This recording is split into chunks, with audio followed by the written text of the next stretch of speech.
Hi, question of the day. My son has speech delays. Does he has autism?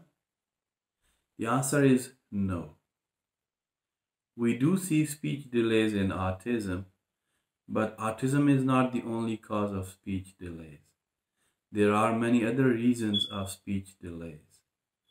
Whenever your child has speech delays, it's always better to ask your child neurologist, and sometimes we do need some tests to find out what is the cause of speech delay.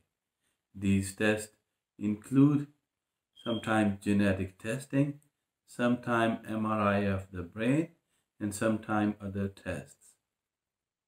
But I will say speech delay is not always autism. Please ask your question in the comments, or you can email at drdin@dinneurology.com.